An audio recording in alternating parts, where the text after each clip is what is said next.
Hello everyone. Today's topic for discussion is immunoglobulins.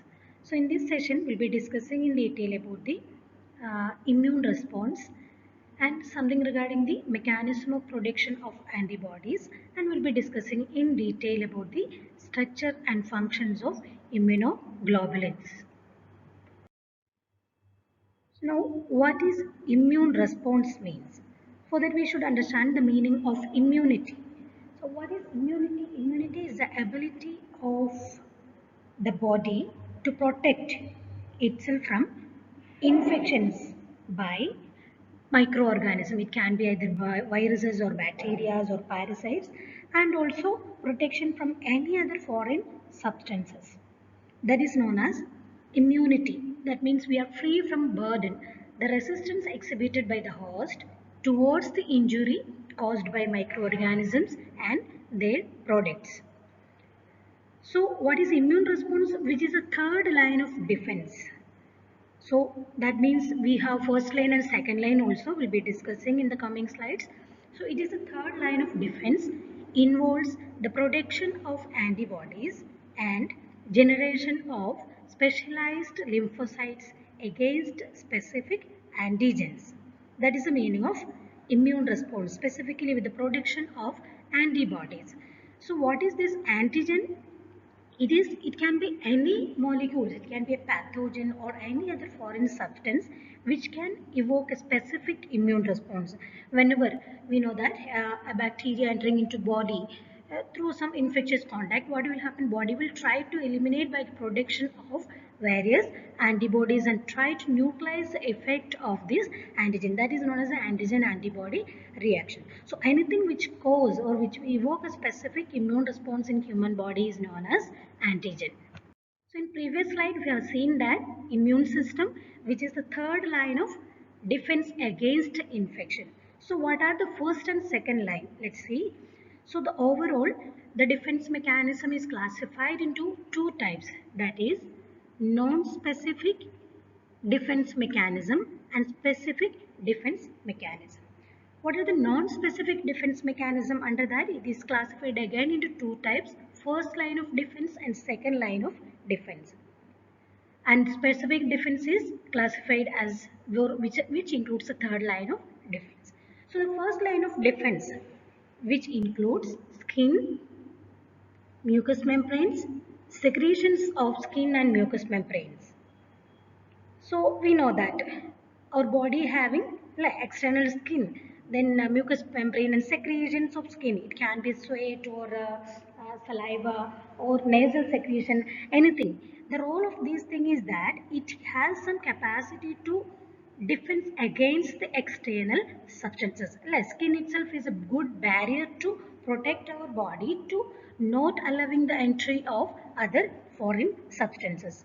For another thing, secretions of skin and mucous membrane.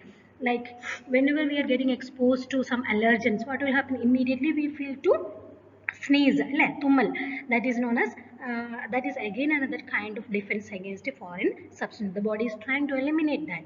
Then second line of defense. Second line of defense is phagocytic white blood cells, that is our WBC, then antimicrobial specific proteins and the inflammatory response.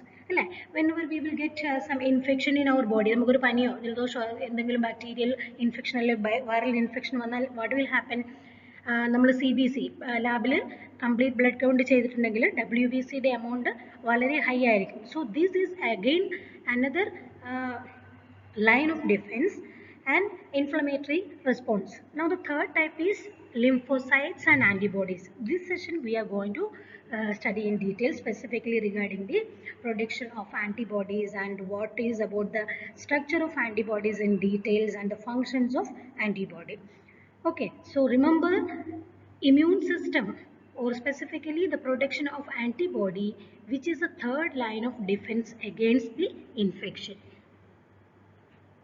So our focus is mainly on immunoglobulins. Now what is immunoglobulins or antibodies? Immunoglobulins, it is also known as antibody. So if immunoglobulin means we have to write the short name as capital I and small g, Ig, and antibody capital A and small b. This is one and same only. And the structure of immunoglobulins are Y-shaped. These are Y-shaped glycoproteins produced mainly by the plasma B cells in human body.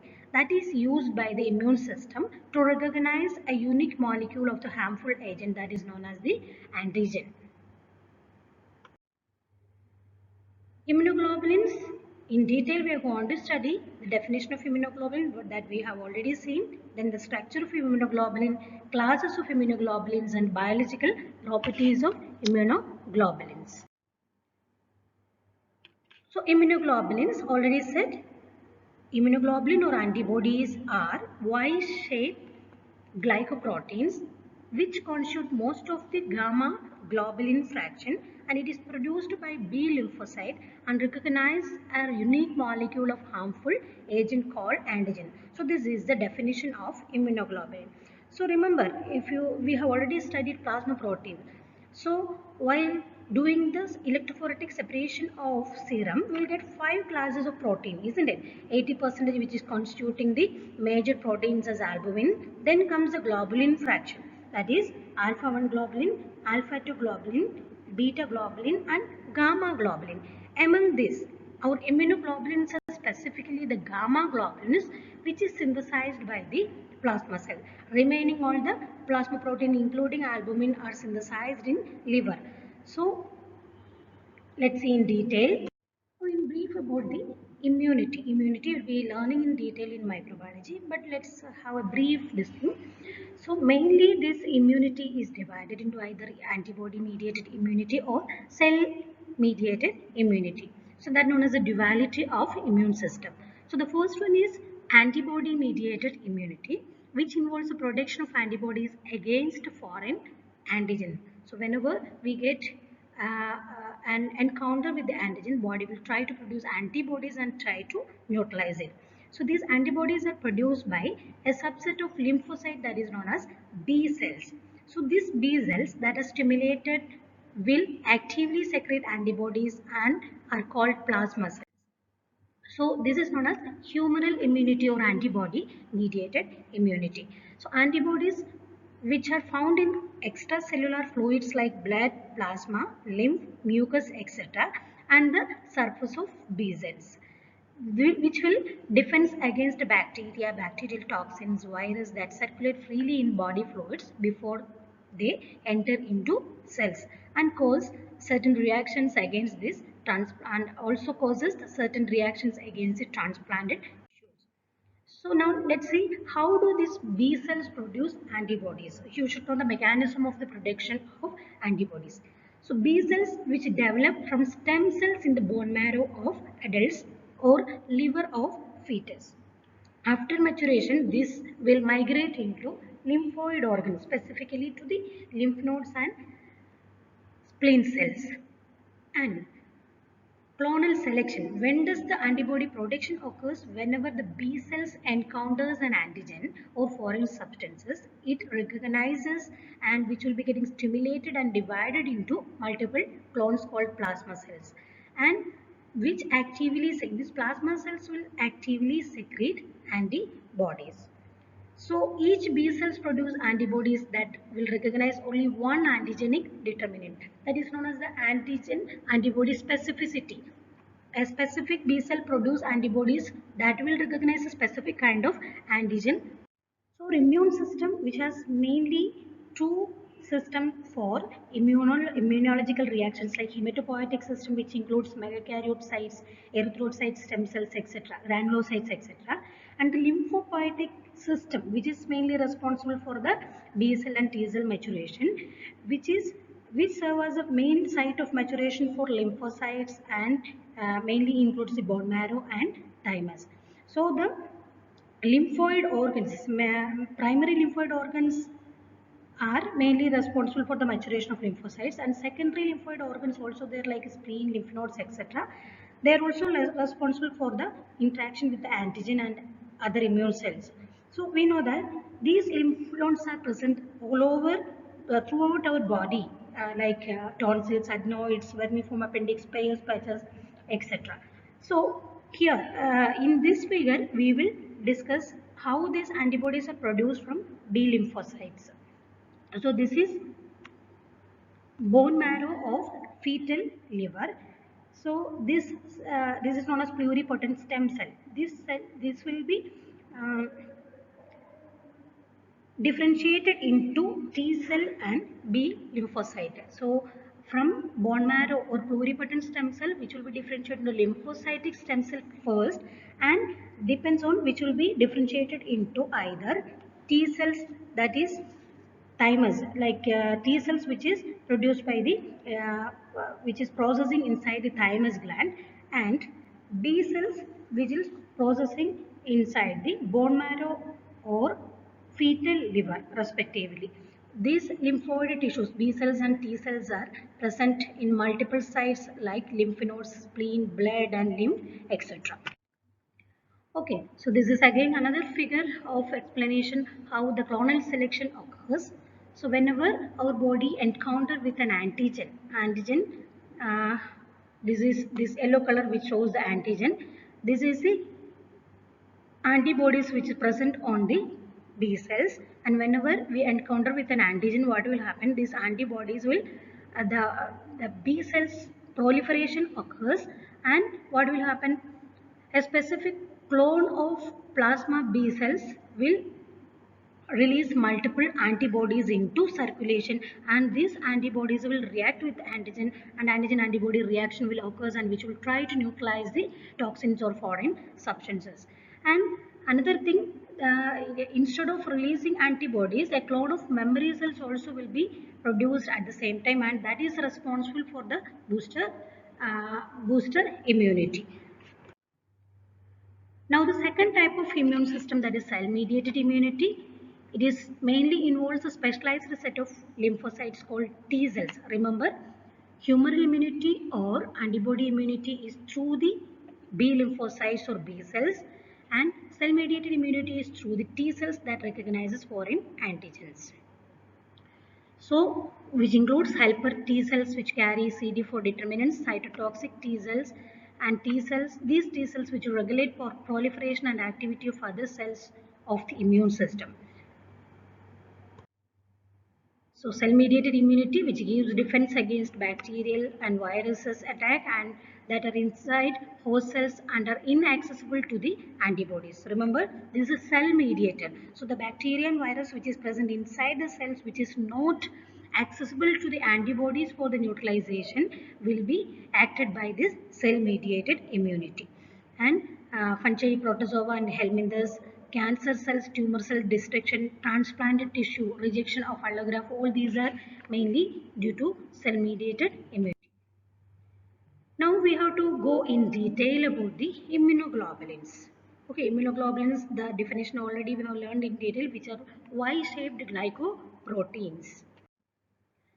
So the structure of immunoglobulin in detail, it has four protein chains, two identical light chains and two identical heavy chains.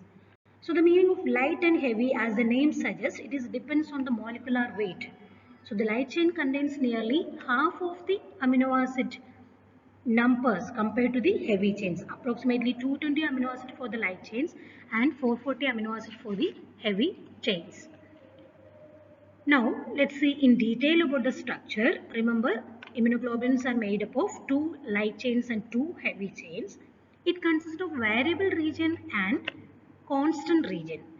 Variable region is present in the two section at the end of Y arms, which contains the antigen binding site, identical on the same antibody but vary from one antibody to another. I will discuss with figure.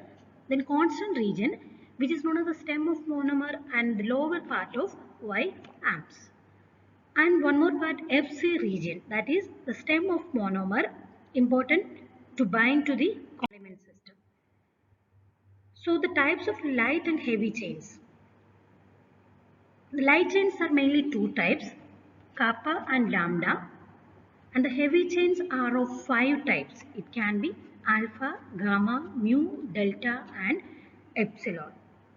And remember, in an immunoglobulin or antibody, It usually contains two identical kappa chains or lambda chain. It will never a mixture of both kappa and lambda.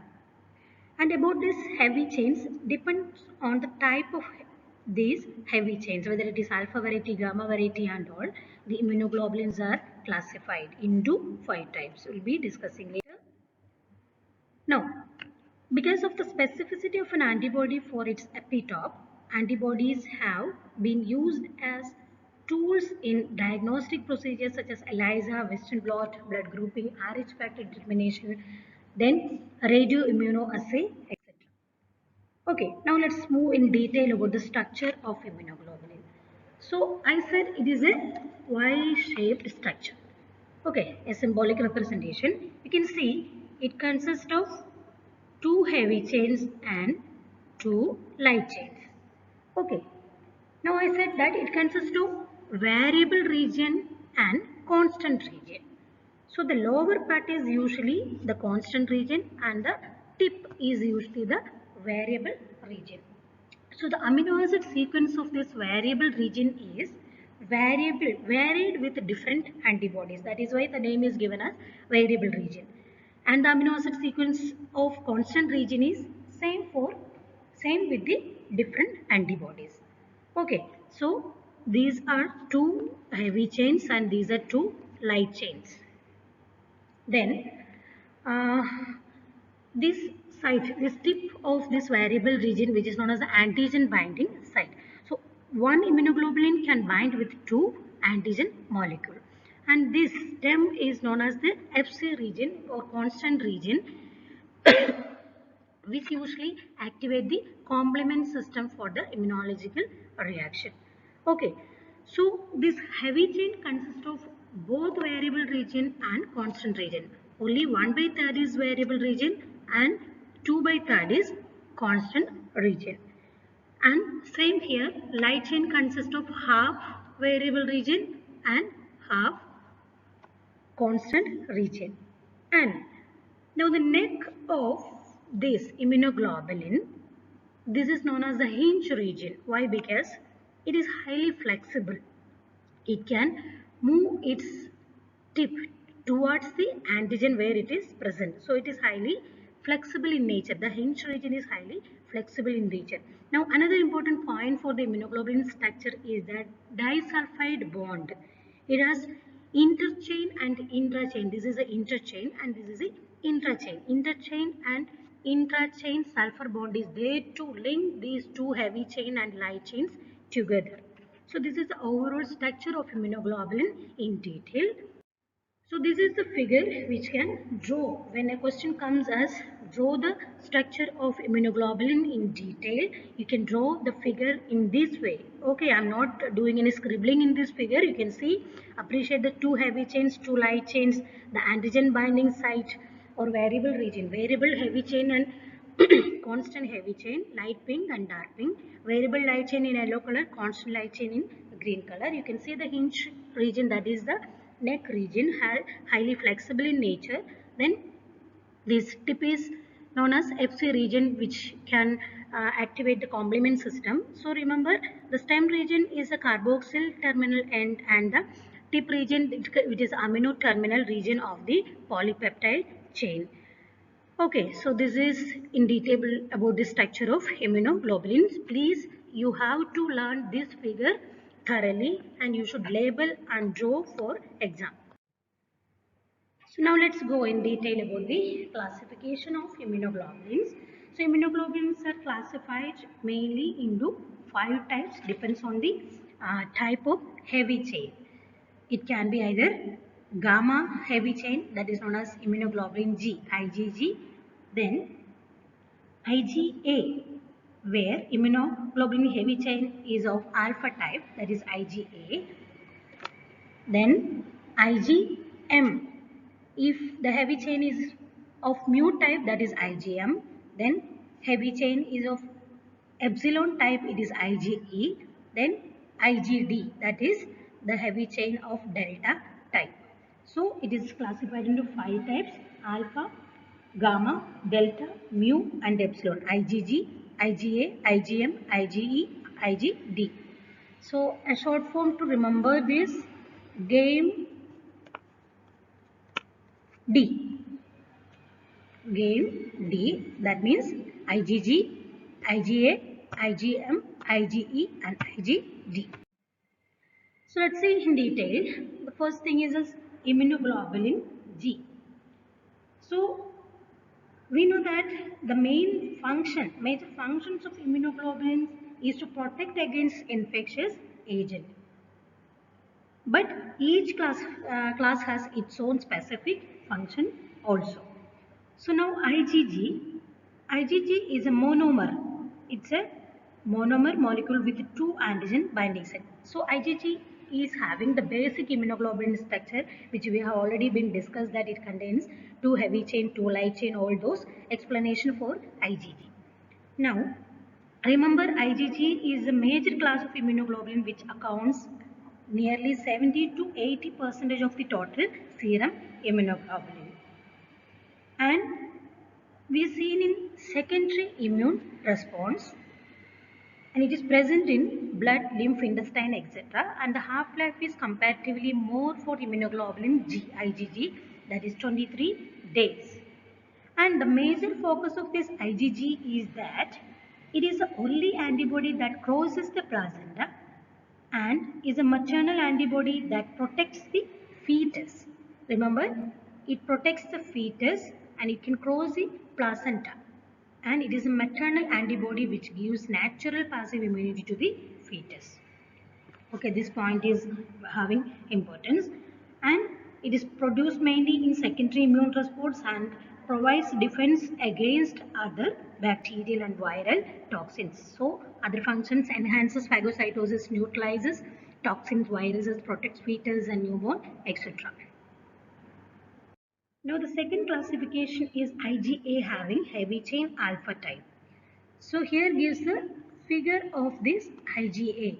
So what is the difference? It is a dimer, consists of two monomer unit. So that means it has 4 heavy chains and 4 light chains. It is joined together by a J chain, that is a cysteine rich polypeptide. And comparatively it is lesser seen in human body, that is 10 to 15% only, and which is the second most abundant class. Nearly 15 to 20% of serum immunoglobulins are of IgA variety, and it is known as secretory antibody.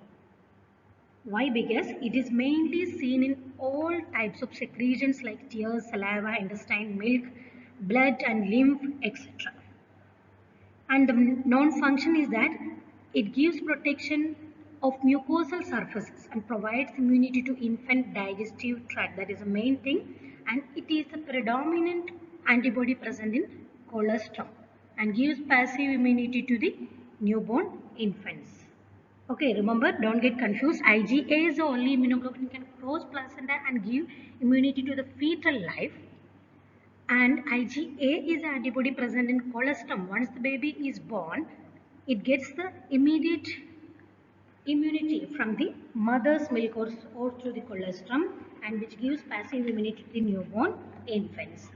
And also it prevents foreign substances from entering body cells. So IgA, which is known as secretory antibody. Now IgM is a class where heavy chain of mu type, nearly 900 kilodalton molecular weight, and it is known as macroglobulin. Why macroglobulin? Now you can appreciate the figure here.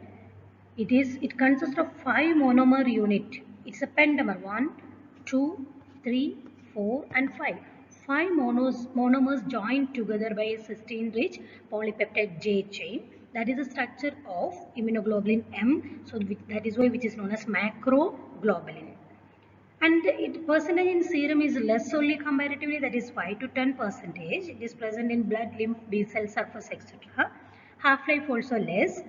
And the main function is that it can activate the complement system.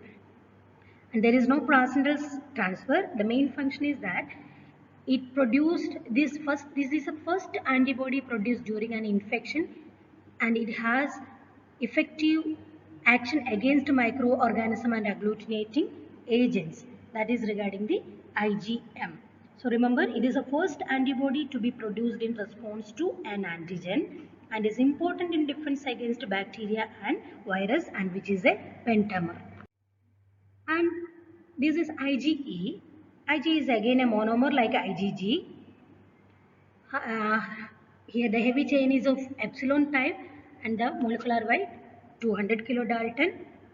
Percentage in serum is very less, that is 0.02 percentage only, and it is bound to mast cells and basophils throughout the body. Half-life is also very less, 2 days, and there is no placental transfer and complement activation. And but here the prominent feature is that it is mainly meant for mediating allergic reaction. It triggers release of histamine from mast cells, and it is also having role in hypersensitivity and anaphylactic reactions, and also it has some protective role against helminthic infections by releasing enzymes from eosinophils and helps to kill the parasitic parasite. So this is regarding IgE. Remember, once again, it is a monomer. The main reaction is that IgE is responsible for anaphylactic or hypersensitivity or allergic reaction. Activity is mediated by histamine release and also participate in defense against the parasitic or helminthic infection. Then IgD, actually IgD does not have any specific role in human body. It is a monomer like IgE and IgG. Its heavy chain is of delta type. Percentage is very less, 0.2 percentage only, present along on B cell surface, blood and lymph. There is no complement fixation and placental surface, placental transfer. Only the non-function is that it works along with other immunoglobulin. It is present on B cell surface and initiate immune response along with the other immunoglobulins. So this is the overall immunoglobulin structure in detail and the classification. So structure we have learned in detail already. Once again focusing, it is immunoglobulin is a Y-shaped glycoprotein synthesized with plasma cells having 2 heavy chains and 2 light chains. Heavy chains and light chains having variable region and constant region. Variable region is present in the amino terminal sequence, that is antigen binding site. Then constant region is a lower part, stem part of the both heavy chain and light chain, and this constant region amino acid sequence is constant for various amino acid. This region is responsible for complement fixation or activation of complement system. It is linked together by interchain and intrachain disulfide bond. This neck is known as hinge region, which is responsible for the flexible nature of the antibody, so which can move towards the antigen for the antigen antibody reaction. Classes IgG, IgA, IgM, IgE and IgD. Already discussed in detail. Remember the important features. IgG is the immunoglobulin which gives the immunity to the fetus, natural passive immunity to the fetus because it can cause the placenta. IgA is known as a secretory antibody which is present in all the type of secretions in human body. IgM, which is a natural antibody or which is the first antibody to be secreted during infection, which is a pentamer. IgA is a dimer. IgE, IgD and IgG is a monomer. IgE is responsible for the allergic reaction because it mediates the release of histamine, and it has some defense against the parasitic infection, helminthic infection, etc. Thank you all. This is all about today's class. You have to focus in detail about the structure of immunoglobulin. You must know how to draw on label and write the explanation, and you should know the classification in detail. Thank you.